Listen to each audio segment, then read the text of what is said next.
हम इंसान कौन सी एज में बूढ़ा होना शुरू होते हैं? एज यूजुअली आपके दिमाग में ये आ रहा होगा कि 60 के बाद। बिल्कुल नहीं।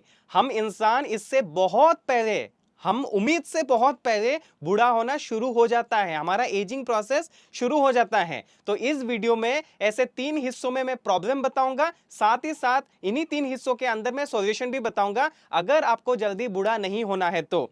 जैसे कि अगर आपका उम्र 50 हो तो आप 40 के दिख सकते हैं, आप अगर 60 के हैं फिर भी 50 के आसपास दिख सकते हैं, 52 के आसपास दिख सकते हैं, जो आपको बहुत मदद करेगा। तो वीडियो को एंड तक जरूर देखिए। सबसे पहला पार्ट में डिस्कस करेंगे व्हेन एजिंग एक्चुअली स्टार्ट्स। आपको ये सरप्राइज कर देगा जान के कि जो हमारा एजिंग, जो बुढ़ापा है, ये बहुत जल्दी शुरू होता है, यानी कि 20 से 30 के आसपास हमारा एजिंग शुरू हो जाता है, प्रोसेस मतलब डीजेनरेशन शुरू हो जाता है। तो यहाँ पे अगर देखा जाए तो हम पैदा होने से मरण तक, मृत्यु तक, उसके बीच में तो हम हमेशा हर दिन नीचे जा ही रहे हैं, यानी कि बुढ़ापा के तरफ जा रहे हैं। बट फिर भी अगर देखा जाए, हम जैसे जन्म लेते हैं तो हमारा डीजेनरेशन शुरू हो जाना चाहिए, बट ऐसा बिल्कुल नहीं होता है। पर लगभग 20 साल से 30 साल के आसपास हमारा एजिंग जो है नीचे जाना शुरू होता है, यानी कि डीजेनरेशन शुरू हो जाता है। साइंटिफिकली लेवल पे अगर देखें तो हमारा एजिंग जो शुरू होता है वो एकदम बचपन से शुरू हो जाता है, क्योंकि हमारा सेलुलर लेवल जो है वो कम होना शुरू हो जाता है। तो फिर भी मोटा मोटा मान के चले 20 साल की एक डेडलाइन अगर पकड़ते हैं, 20 साल तक हमें पता ही नहीं चलता है कि हम बुढ़ापा के तरफ जा रहे हैं, क्योंकि हमारा जो बॉडी में स्टेमिना, एक्टिवनेस, स्ट्रेंथ, ये सारी चीज बहुत हाई पीक पे रहता है, हमारा परफॉर्मेंस बॉडी का बहुत अच्छा रहता है। इसलिए हमें 20 साल तक उसका भनक भी नहीं लगता, पता भी नहीं चलता है कि हम धीरे धीरे बुढ़ापा की तरफ फिसल रहे हैं। बट फिर भी अगर आपका लाइफस्टाइल, अगर आपका हेल्दी लाइफस्टाइल अगर सही है, मतलब आपका लाइफस्टाइल ओवरऑल अगर सही है, तो आपको 20 साल में पता भी नहीं चलेगा। बट आज के डेट में ऐसे बहुत सारे बच्चे आपने देखा होगा आपके घर के आसपास या फैमिली, फ्रेंड्स, रिलेटिव में, जो कम उम्र में भी बूढ़े दिखते हैं। उम्र कितना है? 16 साल, 18 साल, 20 साल, पर ऐसा लगता है कि ये 35-40 के बच्चे हैं। क्यों? क्योंकि उनकी जो लाइफस्टाइल है, जंक फूड खाना, लेट नाइट 2-2 बजे तक फोन को स्क्रॉल करना, अपना जो ब्रेन है वो रेस्ट मांग रहा है, नींद लेना चाहता है या ब्रेन नैप लेना चाहता है, बट फिर भी फोन पे लगे हुए हैं या कुछ ऐसी एक्टिविटी कर रहे हैं, ब्रेन को रेस्ट के टाइम पे भी रेस्ट नहीं दे रहे हैं। मतलब पूरा दिन भर, रात भर तो लगे हुए हैं, उसके बावजूद भी जो रेस्ट का वक्त होता है उस टाइम पे भी ब्रेन को रेस्ट नहीं दे रहे, ब्रेन को रीसेट नहीं कर रहे। तो बच्चे भी, अगर 20 साल की मैं बात कर रहा हूं, तो वो 20 साल भी उन लोगों के लिए इंप्लीमेंट होता है जो अपनी बॉडी को मेंटेन कर रहे हैं, उनके लिए 20 साल में भी बुढ़ापा स्टार्ट नहीं होगा। अगर बात करें कि 20 साल के बाद का क्या, एज यूजुअली जो है 20 से 30 के अंदर स्लो डाउन होता है, बट ज्यादातर केस में अगर हमारा लाइफस्टाइल सही है, 30 साल तक भी ऐसा बहुत ज्यादा कुछ इफेक्ट नहीं दिखता है नेगेटिवली, क्योंकि एक्चुअल जो खेल शुरू होता है वो होता है 30 साल के बाद, यानी कि 30 साल के बाद तेजी पकड़ लेता है, हमारा जो एजिंग है उसको डीजेनरेशन प्रोसेस बहुत तेजी पकड़ता है। पर वहां पे अगर 30 के बाद अगर आपको कंट्रोल करना है तो आप कर सकते हैं। नेचुरली पॉसिबल नहीं है, क्योंकि जो कुदरत ने बनाया है हमारी बॉडी को, मतलब ऊपर वाले ने बनाया हमारे बॉडी को उस तरह से बनाया है कि 30 के बाद तो घटना ही घटना तय है। पर यहां पे एक कैच है, यानी कि एक सीक्रेट है। सीक्रेट ये है, अगर हम अपना फिटनेस का पहिया को शुरू कर दे 30 के बाद, आफ्टर 30, तो हमारा एजिंग प्रोसेस को कंट्रोल कर सकते हैं, यानी कि हैंड ब्रेक लगा सकते हैं। अगर आपका गाड़ी बहुत तेजी से चल रहा है और आप 100 की स्पीड में चल रहे हैं और आपकी मंजिल तक पहुंचना है सपोज, तो अगर आप उसको थोड़ा सा धीरे चलाएं, यानी कि 40 की स्पीड में चलाएं, तो चांसेस है ना कि आपकी मंजिल पे, जहां पे 100 की स्पीड में आप 1 घंटे में पहुंचना था, वहां पे आप 1.5 घंटे में पहुंचेंगे, क्योंकि आप 40 की स्पीड में चला रहे हैं।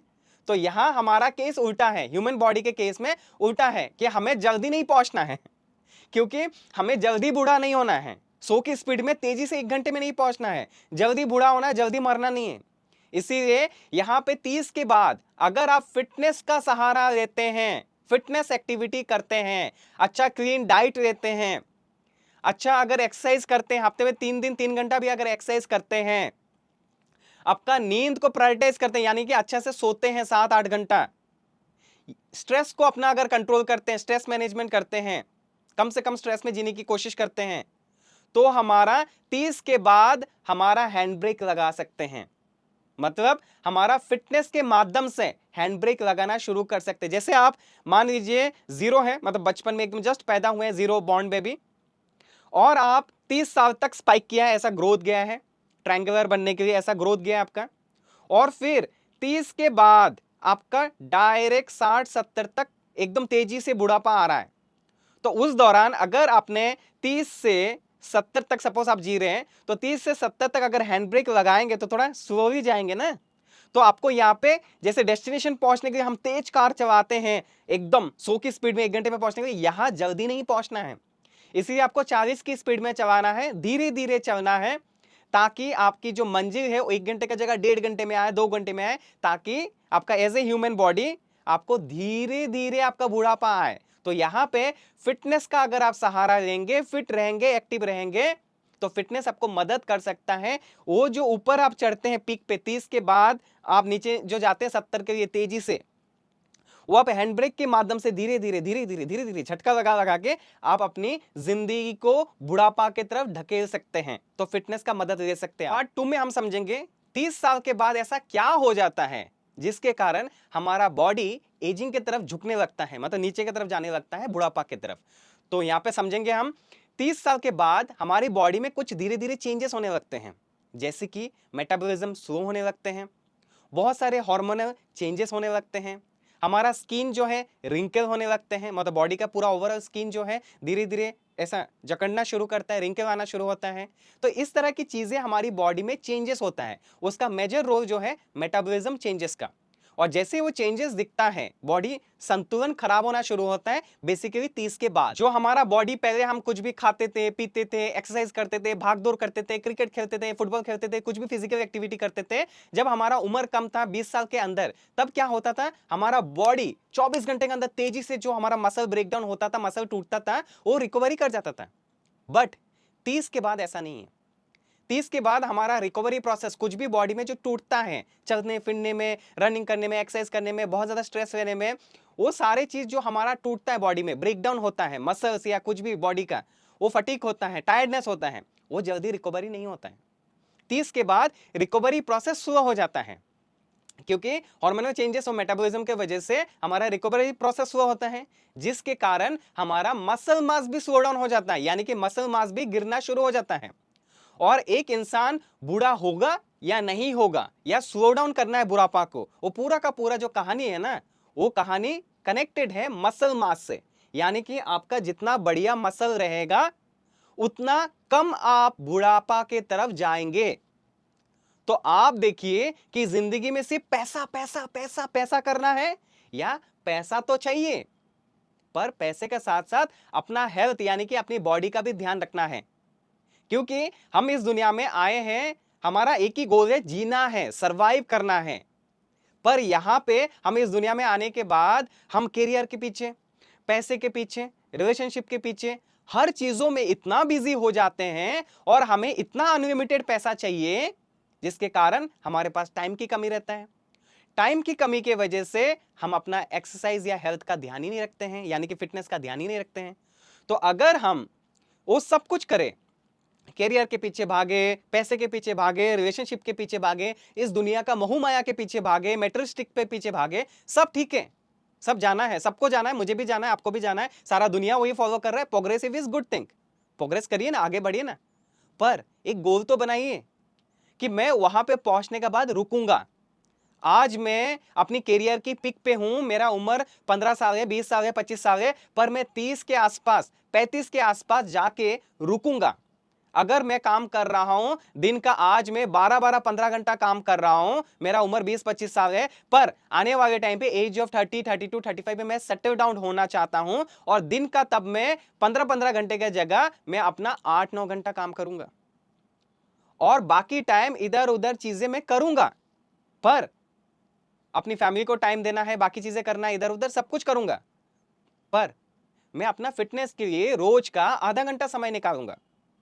और मैं खाना पीना जो खा रहा हूं दुनिया के हिसाब से वो नहीं करूंगा, मैं अपने हिसाब से क्लीन डाइट एक फॉलो करूंगा, जिससे मेरा हेल्थ ठीक रहे। इतना तो आप कर ही सकते हैं। और अगर आप पैसा कमा रहे, बहुत पैसे के पीछे भाग रहे, इट्स ए गुड थिंग यार, एंजॉय इट। आप पैसा कमा रहे, गॉड ब्लेस यू, बहुत अच्छी बात है, पर पैसा कमा के अपने जिंदगी को क्यों मार रहे हैं? Why you are killing yourself just because of modernism? अरे भाई साहब, मॉडर्निज्म जो बना है, मॉडर्न दुनिया बन रहा है, सब कुछ टच करते सब कुछ आ जाता है अपने घर पे। टू व्हीलर चलाना है, फोर व्हीलर चलाना है, पब्लिक ट्रांसपोर्ट नहीं लेना है, वॉक नहीं करना है, रन नहीं करना है, एक्सरसाइज नहीं करना है, कुछ नहीं करना है, वो सब बंद करिए। अगर पॉसिबल है थोड़े टाइम के लिए टू व्हीलर नहीं चला के वॉक करिए, बॉडी को मूवमेंट में डालिए। अगर पॉसिबल है चार चक्का कार हमेशा नहीं निकाल के कभी कभार पब्लिक ट्रांसपोर्ट पे लटकिए, तो बॉडी मूवमेंट पे रहेगा। मेरा खुद का car just because of fitness मैंने बेच दिया, दुनिया का नहीं सोचा। अगर मैं दुनिया का सोचने लगा, स्टेटस, गाड़ी चलाना है, तो मेरा जिंदगी में लिमिटेड समय मिलता है चार चक्का चलाने के लिए। वो चार चक्का भी अगर लिमिटेड समय में चार चक्का में दे दूंगा तो मेरा बॉडी फिजिकली एक्टिविटी मूवमेंट में कब रहेगा?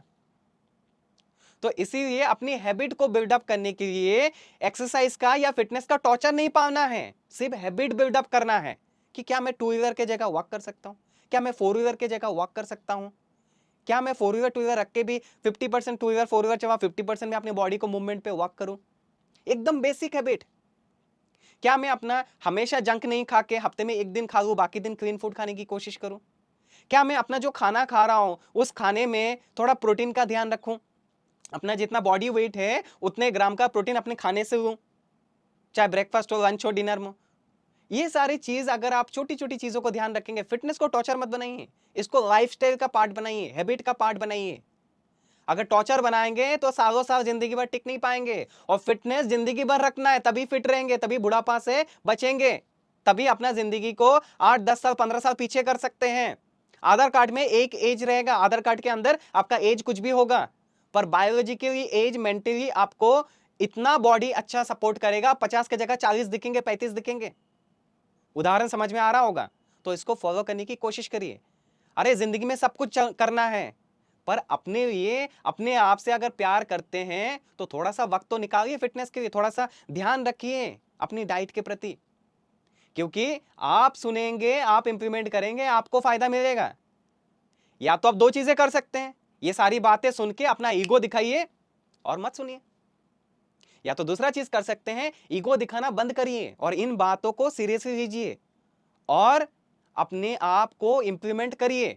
पता तो आपको सब कुछ है, पर इंप्लीमेंट कितना करते हैं भाई साहब? इंप्लीमेंट से रिजल्ट मिलता है, सुनने से समझने से रिप्लाई, सुनने से समझने से, इंप्लीमेंट नहीं करने से रिजल्ट नहीं मिलेगा। सिर्फ आप सबको जानते हैं समझते हैं उससे बात नहीं बनने वाला, आपको इंप्लीमेंट करना पड़ेगा। और इंप्लीमेंट के लिए छोटी छोटी चीजों का ध्यान रखिए। सारी जिंदगी पैसे के पीछे नहीं भागना है, पैसे के पीछे भागते रहेंगे तो आपको टाइम नहीं मिलेगा, टाइम नहीं मिलेगा तो आपकी बाकी जिंदगी में जो फिटनेस को जो अंदर करना है, अपनी जिंदगी में हैबिट में डालना है, वो नहीं कर पाएंगे। वो पैसा किस काम का जो आपका आइडेंटिटी बन जाए कि आप मोटा हैं, आपका नाम से पहले मोटापा लग जाए, आपका नाम से पहले पतलू लग जाए, आपका नाम से पहले आपका जो आइडेंटिटी है वो अनफिट लग जाए। याद रखिए, एक बार अगर बॉडी बिगड़ गया ना तो डॉक्टर के पास जाना है, डॉक्टर आपको बचाएगा, बचाने के लिए मदद करेगा, पर पहले जैसा आप जो 20 25 साल की उम्र में जैसे थे ना वैसा नहीं बना पाएगा डॉक्टर। और अगर आप सारी जिंदगी वो 20 25 साल जैसे एनर्जी रखना चाहते हैं, एज ऑफ 50 60, तो आपको अपने शरीर पे काम करना पड़ेगा, ध्यान देना पड़ेगा। छोटी सी हैबिट बनाइए, 15 मिनट का एक्सरसाइज रोज का, अपना डाइट में ध्यान देना है, खाते वक्त जो भी मैं खा रहा हूं उसमें थोड़ा सा ध्यान देना है, क्या मेरा हर बार खाने की मील में मेरा बैलेंस फूड है क्या, प्रोटीन फैट्स कार्ब्स फाइबर ये सब बैलेंस फूड है क्या। अभी थोड़ा थोड़ा पैसा अपने डाइट पे खर्चा करेंगे तो आने वाले टाइम में शरीर भी यंग रहेगा और अपना मेडिकल में जो पैसा खर्चा करने वाले हैं उससे कम पैसे में हो जाएगा। और मेडिकल का तकलीफ अलग से वो तकलीफ तो भाई साहब जो जाता है ना उसके बाद बोलता है हे प्रभु एक बार बचा लो, फिर आगे से दोबारा ऐसा नहीं करूंगा। बट वो अब बच भी गए, दोबारा पहले जैसे आपका बॉडी थोड़ी होगा। पहले जो आप यंग एक्टिव थे 20 22 साल 25 साल की उम्र में, ऐसा आपका शरीर फिर से थोड़ी होगा। वो तो आपका रिपेयर किया गया है आपका शरीर, मेडिकल में दवा खा खा के। रिपेयरिंग से पहले जैसा आप परफेक्ट कभी नहीं बन पाओगे, आपका बॉडी पहले जैसा कभी नहीं होगा। एक बार आपके बॉडी को अगर दवा की लत लग गया तो बस दवा आपका पहले जैसा नहीं बना पाएगा। तो इसलिए सुधर जाओ, फायदा आपका है, मेरा नहीं है, मैं तो अपना फॉलो कर रहा हूं भाई साहब। पार्ट 3 में हम डिस्कस करेंगे क्या हम एजिंग को रोक सकते हैं। Answer is no. एजिंग को हम कभी रोक नहीं सकते हैं, वो कुदरत ने ऐसा ही डिजाइन किया है, ऊपर वाले ने ऐसा ही डिजाइन किया है। पर हम एजिंग को स्लो डाउन कर सकते हैं। जैसे मैंने पहले कहा, हम अपना हैंड ब्रेक को लगा लगा के 30 के बाद 70 तक अगर जी रहे हैं तो उसको स्लो डाउन कर सकते हैं, रोक नहीं सकते हैं पर स्लो कर सकते हैं। तो क्या चाहते हो आप, स्लो करना चाहते हो या जल्दी बूढ़ा होना चाहते हो? अपने आप से प्यार करते हो तो उम्मीद करता हूं स्लो डाउन के लिए कोशिश करोगे। आप करना कैसे है, तो करने के लिए आपको अपना फिटनेस एक्टिविटी करना पड़ेगा। एटलीस्ट हफ्ते में 4 दिन 4 घंटा या 3 घंटा करिए exercise, number 1। Number 2, protein rich food खाइए। अब प्रोटीन कितना खा लेना है, इतना नहीं खा लेना कि किडनी डैमेज कर देना है। प्रोटीन खाना है बैलेंस वे में, जितना आपका बॉडी वेट है उतना ग्राम का प्रोटीन, वो भी खाने से, सप्लीमेंट की जरूरत नहीं है। अगर वेजिटेरियन है तो सप्लीमेंट ऐड कर लीजिए, क्योंकि वेज में ज्यादा रिसोर्सेज प्रोटीन का नहीं रहता है या कम रहता है, तो सप्लीमेंट का एक डब्बा ले लीजिए जो आपको सूट करे। और अगर फिर भी सप्लीमेंट नहीं खाना चाहते तो वेज से भी आप खा सकते हैं। ढूंढ लीजिए कौन से फूड खाने से आपको प्रोटीन मिलेगा। आपका वजन अगर 70 किलो है तो 70 ग्राम का प्रोटीन आप रोज का लीजिए, ये मिनिमम है। अगर मसल गेन करना है तो 70 केजी का इंसान को 100-110 ग्राम लेना पड़ेगा। अगर सिर्फ मेंटेन करना है, अपना बालों को ठीक रखना है, आंखों में चश्मा नहीं लगाना है, स्किन को ठीक रखना है, तो इन बेसिक चीजों के लिए, ऑर्गन को ठीक रखना है, मसल को प्रिजर्व करना है, तो बेसिक रिक्वायरमेंट है 70 केजी का इंसान को 70 ग्राम का प्रोटीन लेना है, वेज हो या नॉन वेज हो। बाकी आपका नींद को थोड़ा सा ध्यान दीजिए। नींद को हम फ्री है ना इसलिए पत्ता नहीं देते, मतलब छोड़ो यार, नींद करके क्या करेंगे। पर नींद से सारा मेटाबॉलिज्म, हार्मोन्स, सारे बॉडी के जो इंजुरीज होते हैं, छोटी छोटी माइक्रो टीयर्स होते हैं, वो सब रिकवरी होता है नींद के दौरान। फ्री है इसलिए हम वैल्यू नहीं देते हैं। अगर वही नींद का हर घंटे का 200 रुपये चार्ज कर दिया जाए तो ठीक है, हम ध्यान देते हैं, दे सकते हैं। तो नींद को ध्यान दीजिए, मिनिमम 7 से 9 घंटा अच्छा क्वालिटी सोइए।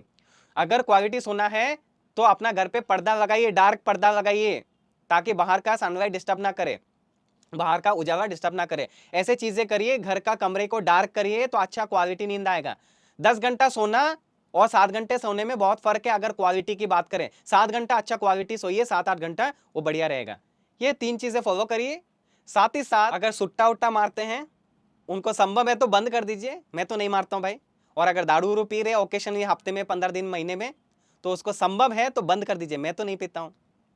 अगर आपको भी अपनी जिंदगी से प्यार है, अपने परिवार से प्यार है, तो सुट्टा मारना और दारू पीना बंद करिए, क्योंकि उससे हमारा बॉडी का सेल डैमेज होता है। और सेल डैमेज होगा तो हमारा बॉडी में कोलाजन पैदा नहीं होगा, और जिसके कारण स्किन बूढ़ा दिखेगा। और स्किन का ही तो खेल है, बूढ़ा दिखना या जवान दिखना है। तो अपने सेल को बचाइए। तो सेल को बचाने के लिए दारू सुट्टा अगर मार रहे हैं तो उनको कम करिए, संभव है तो। अगर एकदम लत लग गया तो कम करिए। और अगर संभव है, अपने आप को, ब्रेन को अगर कंट्रोल कर सकते हैं मेरी तरह, तो बंद भी कर सकते हैं। किसी चीज के पीछे लत लगना है या नहीं लगना है वो मैं डिसाइड करूंगा, क्योंकि मैं अपना ब्रेन को कंट्रोल करता हूं। मेरा ब्रेन मुझे कंट्रोल नहीं करता है। और ये कैसे हुआ? क्योंकि मैंने हैबिट बिल्डअप किया है। जब आपका भी ऐसा हैबिट बिल्डअप हो जाएगा तो क्या करना है, नहीं करना है, आपका ब्रेन डिसाइड नहीं करेगा, वो आप डिसाइड करेंगे, क्योंकि आपका हैबिट कंट्रोल में है। याद रखिए, वो कहानी सुना है ना आपने, कहावत कि age is just a number, वो आपके लिए भी हो सकता है।